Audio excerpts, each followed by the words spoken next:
Now, there would be times when you would like to see a year-on-year growth trajectory. Now, that could be in the form of a line chart, or it could also be in the form of a bar chart or a column chart. But here we have this data split across multiple regions. So here in total we have 5 regions, and this set of data is for 5 years. Now, if I were to have a column chart for something like this, I click on Insert, click here, we have a column chart. Well, this does look good, but it takes a lot of screen space over here, and maybe I may not be too very keen on pursuing or understanding how this trend is like for each and every one of those. So then, if it is too much of a mess over here, then how about trying a line chart? Let's undo this. And instead, I'll insert a line chart. Well, does this make sense? Well, for each region, we have these values, and it's quite a mess over here. It's really difficult. And just think about adding data labels over here. Well, that's quite inconvenient, right? So we don't want the data labels or anything. Let's undo this. Instead, I feel it would be really awesome if I would have some small mini graphs for each and every one of those. Now, when I say individual graph for each and every line item, we can just imagine a lot of screen space, right? Just one chart takes this much of screen space, or at least a large amount of screen space, and we have 5 such data points, data sets, and that means 5 charts. That's quite difficult, and maybe we do not want it to be so much of a mess. And that is where Excel comes to our rescue. Excel has given us something called as sparkline charts. Here we have the sparklines. All we need to do is click on one of those. For example, here I click on line. So now we'll get a line graph. Now data range here, since I had already selected this, it's automatically picking up the same set over here. I need to clear this off. I need to do it for Midwest. So I select these numbers, the data range, choose where you want the sparklines to be placed. Click here, and let's get our sparklines over here. Click OK. Well, we see a mini chart over here. It's a small line which gives us a bird's view of how the status is like. It rose up at one point to its peak and then again came down to what it was like earlier, and somewhere it's rising again, but not as steep as it was earlier. Now we have this for Midwest region. We can have the same thing again for each of these data sets as well, or else, just like any other cell, I can just drag and drop this down all the way till the totals as well. I would want to see the trajectory for totals, the growth rate or the growth trajectory here. I would like to give this table or this column a heading called as trend. And let's give it the same format as this. Here we have. So, well, in case if you want a different form of trend, let's say in the form of a column, we can still do the same. You can click on Insert. I want a column chart, column sparkline charts over here. Now data range, I'll select this data range. Location where I need, if this is correct, just click OK. And here we have this. Drag it down. And now we have this data, one in the form of a line chart and one in the form of a column chart. Now, whichever way you find it appropriate. Well, in case if you want to change the colors, you have some options over here, different form of colors that you may want to try. Now, the customizability options over here are quite low. For example, here it might allow you to have a different color for the high point. For example, I click on this. The high point over here are now appearing darker than the rest. Now, similarly, if I select low point, well, the low points are really small to making difference there, right? And negative points, we don't have any negative points here. Otherwise, even they would have been highlighted. Now, first point and last point. So we have the first as well as last points highlighted, or they are now bold. If I uncheck the high point, we can see the difference.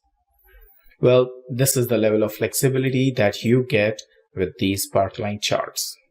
Well, apart from this, we can also have another set of Sparkline charts over here for column chart for yearly data. And let's have one last Sparkline chart. I'll have it in the form of column chart, data range as the regional data for that particular year, and location is perfect. Click OK. Well, we have the column chart. I might want to expand this to this much so that it's much more legible. Well, I can just do that. Drag it or copy paste it all the way to the right, and you have a chart over here for each of them. Well, if you see this, it looks like a trend of a single set of data. Now that's quite misleading here. So I might just want to change this to line chart. And well, we have this. We can give borders like as if any table. And here we have this. Okay. So I can just clear this off one row, delete, and give this trend.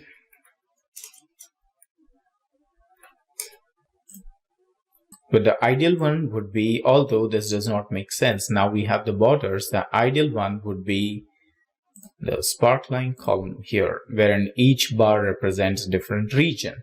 You see, having a line graph shows as a trend of progress, which is incorrect information. Here, we are not progressing from Midwest to Northeast to Southeast or Southwest. Rather, each of them are individual data, mutually exclusive data. So we should have this in the form of a bar chart or a column chart here. And here we have this. So here, when we are looking at a trend, we were okay to have a column chart as well as a line chart. But now here, when we are not looking at the trend, but rather we are looking at contribution. Now that's region-wise contribution, right?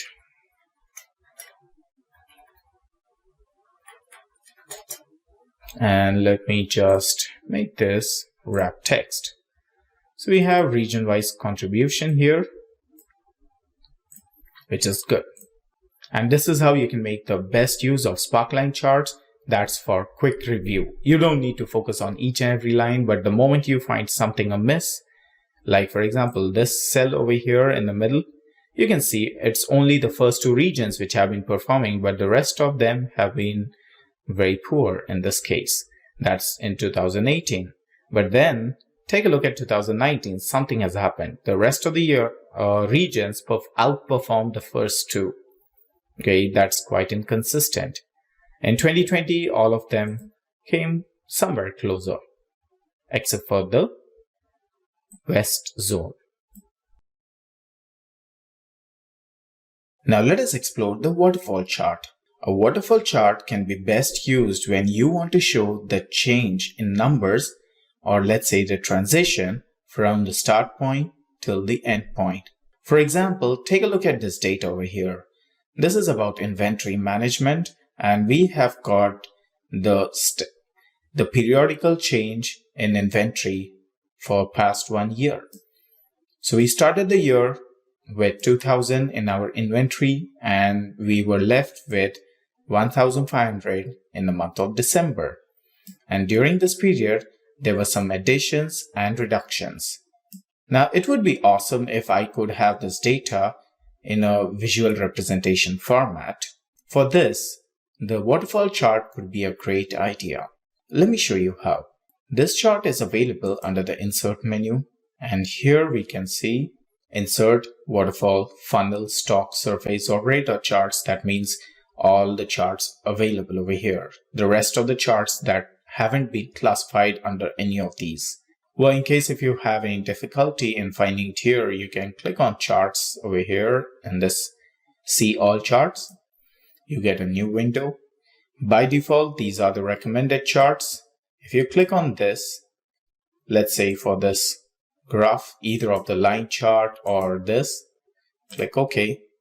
Although we did get a graph here, this does not make any sense. In the month of February, 300. The overall inventory reduced by 300.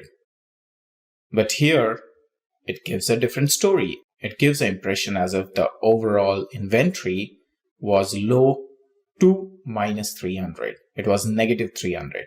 No, it reduced by 300, and being negative 300 are two different things. If it is reduced by 300, that means out of 2000, it's now 1700. But now here it's showing the balance as not 1700, rather it's showing it as negative 300.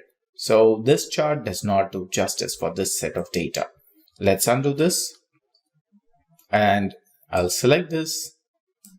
Let's change this to months, and I'll select this, insert, waterfall, and click here. This is how it looks like. I don't want the chart title right now, so I'll just skip this. The blue bars indicate increase and orange bars indicate decrease, and gray ones indicate total. But as of now, we don't see any totals over here. And this is how the first cut of a waterfall chart looks like. Now, by default, waterfall chart is assuming all the positive numbers as an increase or an inflow and all the negative numbers as a decrease, which is absolutely fine. But we need to understand that 2000 and 1500 are not actual increases, but they are the starting and the end points here. So 2000 is not an increase, but a starting point. So I'll click on this. I click on this bar again, and this is the only one selected. Now right click on it, set as total. When you select set as total, it's now turned to gray. So this is the starting point. From here on, the inventory reduced by 300. So this is where the level should be for the inventory. And then further, it increases by 500. So it covers the gap, the deficit made by 300, and then it increases further by 200 over and above that loss, over and above the initial inventory value. Further, there were some more additions of 200 in the next year, and then after that there was a reduction of 500, and then further another reduction of 400, and it ends at 1500 or 1500. But then we see this is again a total. Now when I say 1500 or 1500, this is quite misleading over here, and this bar is ending at 3000, access value of 3000. That's incorrect. So I right click here on this particular bar and click on set as total. Here we have this. Let's click aside, and here we go. So we have the gray bar, which was the starting point, and another gray bar as the ending point. And if you see 1500, it is now connected properly here. Well, if you were to look carefully, there are thin lines that are connecting each bars over here. It may not be visible clearly because we have this background. It may not be visible because we have this grid lines over here. So I can click here and uncheck the grid lines. I uncheck this, and here we have this. So there are a thin set of lines. Now these lines are not the ones which we can edit. If you want them to look much bold or thicker, the only way would be click on any of these bars, go to format, shape outline, and increase the weight to something, let's say this 2.14. And here we have this. But we need to understand that it's not only these lines, but also the borders for these bars are increasing, right? So I don't want that to happen. Let's undo this. It's a very faint line and just gives you an idea of how these are interlinked, okay? And it shows a relation between them. Now let's try out on another set of data. So far we saw the trend of how we moved from 2000 as the inventory at the beginning of the year to 1500 at the end of the year. What all things happened during the year, we can see this and get a good idea. Now another way of, or another best use of waterfall charts could be while working with income statement. When we are talking about this, here I have some extract from the set of financial statements of a company.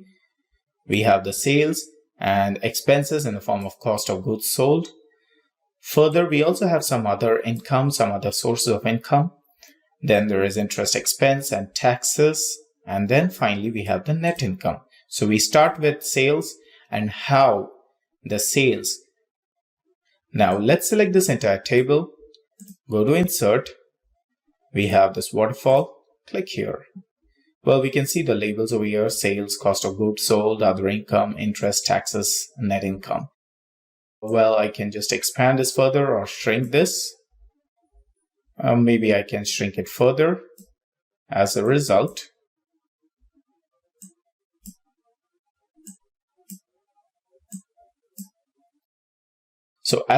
we can make it look compact, something like this.